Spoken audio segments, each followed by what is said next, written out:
I've been on the path of awareness, I guess, for almost 30 years. Gradually, it's been sort of, I was introduced to law of attraction a long, long time ago. I just didn't know that's what it was called. And I come from a background with a lot of negativity. So I've had to learn to turn the other way and go downstream and work on just focusing on going downstream. And in the past, I've made a lot of progress. And in the past 16 years especially, I've noticed that a lot of the issues seem to manifest in my body as physical conditions. And it seems like as soon as I address one issue, another one pops up, another one. As soon as I address that, another one pops up. Well, that's because resistance will continue to show itself to you as long as it's active. We're going to interrupt briefly and then we'll listen to you. When you talk about the past and the things that you've overcome, in the moment of that conversation, you're not overcoming them, you're activating them again. It's such an interesting thing. You just can't remember how much better it is now than then without, even the word better has a little trip in it, because better than this. So there's an automatic activating of what you've overcome when you have the conversation that you just had with us. And it really is as simple as that.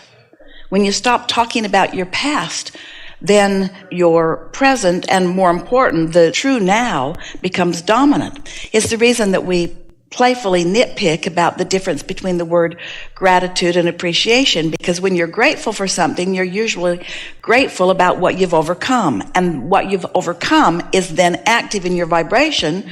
So for the moment of that conversation, you're not overcoming it, you're bringing it back into your experience again. Now, we don't want to give you the feeling that it's really treacherous and tricky and that you have to be really careful about things, but it's treacherous and tricky and you have to be really careful about it. Because those thoughts of the past would stay in the past if you didn't keep bringing them forward. Esther said to one of her grandchildren the other day, "Were you there when that happened?" "No, I've just heard about it several times." In other words, you don't even have to be present for some ongoing story to begin to be activated in your vibration. That's why so many of the memorials and monuments about the atrocities that have happened are not helpful to your current society, because it keeps bringing forward. Our friend said, "My past is creeping up on me." It's not creeping up on you, it's barreling in on you. You bring it fully forward in the now. So currently, for the last 3 years, I've been experiencing The last 3 years isn't current. Well, currently meaning the latest, well, more current than the 16 years, but it's still not current. And you still don't need to activate it. You can't get to where you want to go as long as you are constantly assessing what's going on. We're not wanting to be hard on you, but that's what we were talking about earlier today. What's happening right now is what feels present tense is old residual. It's just the manifestation of the old vibrational residual. So isn't it logical that as you clean up the vibration, that then in time you'll move past all of that? Here's a good way to look at it. So imagine for a moment that when you open your mouth and breathe, that you emit a red inky mist into your atmosphere right in front of your face. And let's call it concern about something. So everywhere you go, you're engulfed in this red inky mist, and you say, it's just everywhere I go, and it's just been there as long as I can remember. But in the moment that you stop renewing it and releasing it new, it will start to dissipate, and in a little while, you'll be out of the red inky mist. It won't creep up on you. It's not lurking back there waiting till you're not looking and then it's going to come and consume you. It's real time, something that you are creating. And the thing that is hard to understand about this is that it feels like it is the past that you're just remembering, but you're making the past your present, and so it's still your point of attraction. So that's why your resistance just squirts out in another way and another way and another way. You get it resolved, you go to someone and you get some remedy. So now even though you have resistance, your belief is that you've solved this problem. But then something that you haven't even thought about, it shows up in that way, and then you get a remedy for that and it solves that problem. But then something that you're not even thinking about, it shows up in that way, because resistance will find its way into your immediate experience. It just does. So I've been following some of your advice because I find that if I focus on healing it, it just activates that more. Because you picked up the stick. Right. Healing on one end, what needs to be healed on the other. Right. So I focus on other things. I focus on things that I enjoy doing. Perfect. To distract myself from that. And I've even in the way you said distract makes it sound like I'm distracted from this thing that's screaming at me. Well, distract. Well, I feel the pain. It's hard. Well, we know that. We Yeah. know that for sure. Yeah. That it's not easy to not notice something where there's a manifestation that's getting your attention. But you know what you can do? Because we know that you've heard us here today. You can make a distinction between in this moment, physical manifestation of pain, and in this moment, which is the same moment, awareness of better feeling emotion. It's like this pain is the catching up of previous vibration and previous emotion. And now, rather than reacting to the pain and letting the pain control my current emotion, I'm going to accept the pain as past momentum, and I'm going to find a different emotion in the process. Here's another way of looking at this. You're going to hear this. This will help you. Today we were talking about where your inner being is in terms of vibration and where you might be in relationship to it, and how your inner being is always calling you into that clarity, into that vitality, into that resiliency, into that recovery isn't the best word, into that renewal, into that replenishment. Your inner being is there and calling you there. And you're wherever you are, and you're having the sensation of being called from wherever you are. So then we were talking about how your inner being will not have empathy. Your inner being will not join you in your pain. Your inner being is in the new vibration, aware of you and where you are, but not joining you in the pain.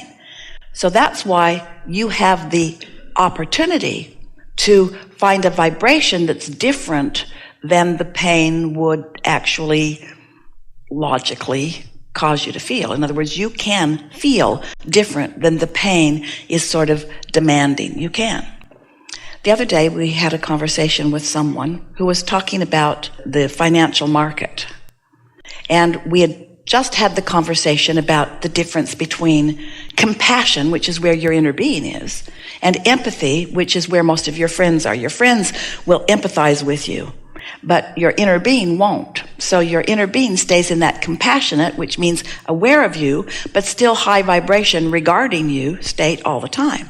So we said to this man who was talking about the financial market, he was saying it felt to him like there are things that he can control, like maybe his thoughts. But it felt like there are bigger things that he can't control, like the financial market. It felt like there was a bigger force that he was having a reaction to. And it felt normal to him to have a reaction to this bigger force, to this situation that he didn't feel he had any control over. And we said, do you think that you could have compassion for the market? Sort of got his attention. In other words, instead of empathizing with the market and worrying about it, do what your inner being does. Know what you want, let the market be what it is, but don't let the market cause you to react. You heard that. So we're asking the same thing of you. Can you have compassion for your pain? Not empathy, which means not doing anything about adjusting your vibration, but understanding it, compassion for it, understanding that it exists, but not letting it get you emotionally down. How do you do that? Well, you do it by wanting to feel better emotionally. In other words, one of the biggest debilitating factors of pain is that you get depressed over it, you get discouraged, you get worn out, where if you can find the replenishment of alignment anyway, then in that replenishment mode, your pain will begin to subside. Don't you know from your own experience that we're asking all of you to think about this, that if you've been in some resistance for a while and something's happened where your resistance has really been kicked into high gear because of something you're observing or something that happened or something that somebody says to you, doesn't your pain become more acute under those conditions? Isn't your pain more acute when you feel negative? Doesn't your headache get worse? Don't you stub your toe more often when you're in a bad mood? Isn't that when you slam your finger in the drawer or cut your finger on something? There is an absolute correlation between what is manifesting in your experience and what your mood or attitude is. So we're asking you to not let your pain affect your mood so much. And a lot of people would disagree with us and they would say, it's not possible. I wish you could be in my body and feel this pain and then let's see how happy you are, is what they usually say. But what we want to say is, it's the only way out of this. You can't be in a situation where you're hurting and now emotionally responding to the hurt because your attention is upon the hurt and cause improvement. Something's got to distract you. Sometimes people go into a coma and it distracts them. Sometimes they sleep really a lot and that distracts them. Sometimes they find some topical thing that gives them some relief and they feel the relief of it. So you do anything you can to give yourself some actual physical relief from it, but most of all, do anything you can to give yourself some emotional relief from it. So you said, how do you do that? Well, you tell us which of these statements, we'll offer a series of them, feels more emotionally better or worse. So I've been hurting for a long time and it doesn't seem to be getting better. Worse. I've been hurting for a while, but I believe that improvement is possible. Better. So there's just a little relief in that. Sometimes I feel worse, sometimes I feel better. I'm looking forward to feeling better more often. There's just a little release in that. It doesn't matter how I got here. Now that I'm here, my desire is strong and I know that's going to help me. Because that's one thing about being in a place of physical pain. You're putting engine after engine after engine after engine after engine on the recovery part of your train. You are. And if you don't put a recovery engine and a disappointed engine at the same time, you will work your way out of this pain. It is our promise to you. So if I focus on things that I enjoy doing, like hobbies or other things, these are all valid and viable, of course, channels. Because we may not have said this today, but let's say you have 5 things that matter to you, and one of them is working and the other 4 aren't. You could focus upon that one thing and let it be the reason for your connection, and the other 4 would improve immediately. Or conversely, you could have 4 things that are working well and 1 thing that isn't, and you could focus on the 1 thing that isn't, and the other 4 will start sort of devolving too. Because it doesn't matter what subject you use as your reason for alignment, it helps everything about you. Because all of these so-called issues, and that's a good word for them, they have put a whole lot of clarification into your vibrational reality. And the universe, especially your inner being, is helping you to find your way to those improvements. But if you've got something that's really bothering you and it's got a lot of your attention, then even though your inner being is offering inspiration and points of attraction and impulses and even rendezvous with solutions, you can't find them because you're on a different vibrational wavelength. So you've got to get into the receiving mode in order to find progress. And it's hard to be in the receiving mode when you feel pain, but you still got to get in the receiving mode even though you feel pain, by making a distinction. The pain is old news that's just catching up with me, and the emotion is current, and it will catch up with me. In other words, improvement is on the way.